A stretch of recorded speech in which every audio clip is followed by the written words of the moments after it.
Hello and welcome to Gene Key of the Day. In this video series, we look at relevant archetypal information that's occurring in the planets and in the gene keys, and we relate it to our lives. And we use it as a tool to gain insight and context into our navigation through life. We're all growing into these greater, more refined beings, and we receive some help from these planets and from these archetypes. So today we're going to focus on Mercury Retrograde and the full moon. And first of all, when you start to speak about Mercury Retrograde, we're kind of facing into this very superstitious and kind of charged theme.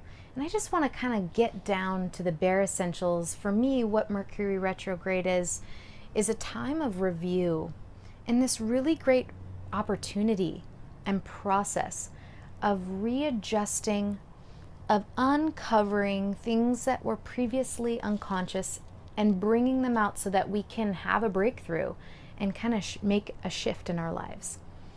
So Mercury is, and the reason why I'm focusing on it today is that it really is it's moving in this charged zone of the zodiac where we had the solar eclipse occur on August 21st in the 28th degree of Leo.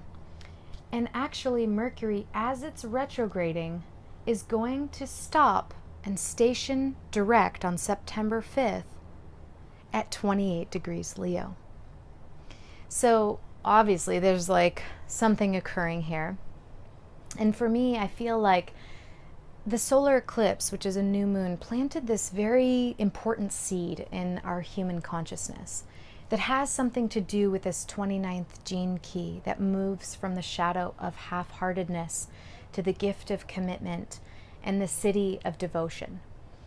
And now Mercury, in its retrograde cycle, comes back to pause and emphasize this point. I feel like it could be a part of our integration of everything that occurred during this eclipse window to allow us to have another window of insight or a possibility to actually integrate something that hasn't quite resolved itself yet. So what are the themes of this Mercury retrograde cycle? Altogether, I really wanted to point out the codon rings of the gene keys that it's been moving through. I usually don't focus on them so much, but they just were really ringing out and calling to me. As the sun has been moving through the ring of union, I've been noticing so much occurring inside human relationships, in my relations and the people around me. And now the sun is in the ring of alchemy, where Mercury was just going retrograde through and now kind of hitting the ring of union. So these two codon rings are alive. As Mercury goes retrograde, we can ask ourselves some questions. So when it went through the ring of alchemy, this is a ring that activates karmic release in order to tune us into higher subtle frequencies and allow them to come and make space in our body for the higher frequencies. So as Mercury was retrograding through there, it's reviewing and asking, how has my karmas been showing up into clear view in order to be released? This is kind of what we're doing generally in this Kali Yuga, in this time of being alive on this planet right now, being awake and awakening on the planet right now. But there's some added juice here. And so I think an important inquiry and an important foundation is to kind of set out what are the practices that allow me and the tools to allow me to actually release the karmas. Because the karmas might be coming up, but what's actually helping me release it? Maybe it's certain communication practices. Maybe it's breath work or plant medicines or chanting and devotional practices. Whatever it is, now is a good time to be activating our practices that allow karmic release. Now, it moved then into the ring of union. that it's kind of similar, but it has to do with the purification of human relationships. So in this domain of human relationships, we're purifying and we're creating mutations to allow for new ways of relating with each other. So we ask ourselves, how have the themes of human relationships, sexuality, and collective leadership been alive for me in my life? And what are they asking of me? How do I need to change and shift and grow? This is part of the inquiry. And Mercury now is in the Ring of Union, pausing on this gene key of the 29, which I think is really important to kind of ask another question here of, am I postponing my dreams? Or am I plunging into the stream of the moment that is calling me to show up for my life's mission? We all have a life's mission burning inside of us, and we have manifested varying degrees of this mission, but we can all really refine and learn from this 29th gene key that calls us 100% to our dream. So ask yourself, have I been plunging into the moment completely? Have I been giving myself to the projects and steps that need to be taken to build the thing that I'm here to create? Have I been following my yes? Have I been trusting life's current? This is all the realm of commitment. And then you can ask yourself, where have I been withdrawing my energy? Where have I been being heckled by fears coming up around my purpose and keeping me from really trusting the process of just giving myself to the moment and seeing what will occur? How have I been postponing my projects and kind of just staying on the sidelines? This is part of the shadow of half-heartedness, and I think we could all gain a lot of support by asking this question. So I want to touch on some of the aspects that are occurring in relationship to this particular point of 28 degrees Leo, where the solar eclipse occurred and where Mercury is having this emphasized moment of pause. Number one is Uranus in trine, in a perfect trine.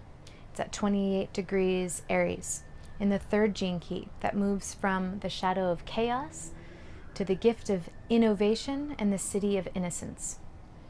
It's interesting because Uranus is a planet of change, and the third gene key is all about our process of change, of learning how to go from clinging and fearing change into opening up into what's to come on the other side of what's been familiar.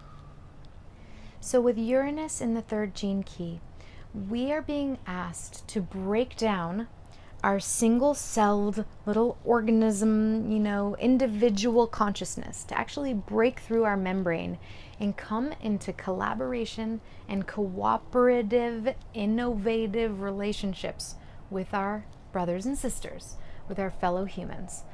So what a perfect time to face the parts of the Ring of Union, our relationships, and actually have this mojo of cooperation, collaboration, this liberating process to help us to learn to break down those walls that keep us separate and bring us into the kind of relationships that will actually bring change to the planet and, innovate new technologies and things that are going to bring us to that next level. So let's keep our eye out. I am sure that we could research what are ways that new things are coming about, and how if you ask the questions to those people, like how did you collaborate, how did you make it to where you got to, they probably had to face a lot of human relationships. So here we are, learning and growing and bringing another aspect in. I want to bring Chiron in. And the 36th gene key that moves from the shadow of turbulence to the gift of compassion in this, to the gift of humanity in the city of compassion. This is a strange aspect. It's an inconjunct. It's 150 degrees. It's a little off from an opposition. So it makes for sort of like a, there's something clunky. We don't really understand each other here. But there's a great opportunity for making a bridge. So what I'm seeing here is that Chiron is all about bringing our awareness to our wounds. And if we can right now be bringing awareness, shifting our attitudes to the pain inside of us, we're creating a bridge into supporting our relational processes, to supporting our commitment of our dreams, to bringing us into 100% commitment of what it is that we're doing. So I just wanted to bring that through. Okay. So now let's look at the full moon, because the sun will, right now it's in the 40th. As I'm making this, it's in the 40th, but I put the sun in the 64th because that will be the gene key where the sun is. And in opposition, we have the moon conjunct Neptune very closely in the 63rd gene key. So Neptune in the 63rd, it's a long cycle. We're going to be here for a while. So the fact that the moon is coming to conjoin this process is really, again, bringing it into highlight for us. Just on the, like, you know, this is a time of great imagination.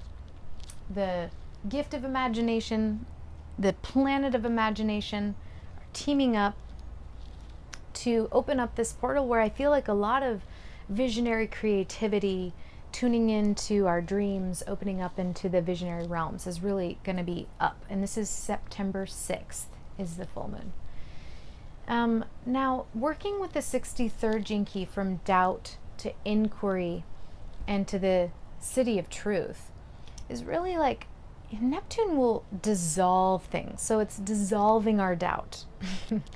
And doubt is really about the left brain and basically the way that the mind gets in the way of us just living in the mystery of the moment and having an open mind. So Neptune is almost like on long term kind of dissolving our mental frameworks and our left brain need to know answers. And it's kind of, it's like if we have doubt of, you know, whatever truth it is that we're seeking, Neptune is going to wash away our doubt and put us in touch with that which is subtle, the subtle current of truth that's underneath and underpinning all reality. So, I mean, on a shadow sense, it's like beware of failed expectations, of loss, disappointment. These are kind of the shadow Neptune themes as they work through this full moon. Like, let go of certain dreams that just need to die. And then be ready to receive the wind of the new dreams that are coming. And if you've already been in that process, there's going to be a lot of fuel for that in this moment. Come into the open mind of your inquiry and let the universe give you those answers. Because we are in holographic relationship with all that is. These planets are just macrocosmic energies that reveal the inner processes that are occurring inside of us in our own unique ways. There's no way that I could tell you, well, do this, and because of this means this for all of us. It's going to come alive through your mechanism, through your blueprint, and the ways that you express your beauty. So if there's ever been a time on the planet for great change, I mean, of course it's now, kind of is always now. So let's utilize this moment, give ourselves 100% to it, and through this little portal of Mercury, come back from another pause moment with that point of the solar eclipse. I have a feeling that we're going to be grounding into whatever gifts we received during that time, and then giving life to that in the days, weeks, months, and the cycles to come. Thank you so much for tuning in. Many blessings to you on this journey, and we'll see you soon.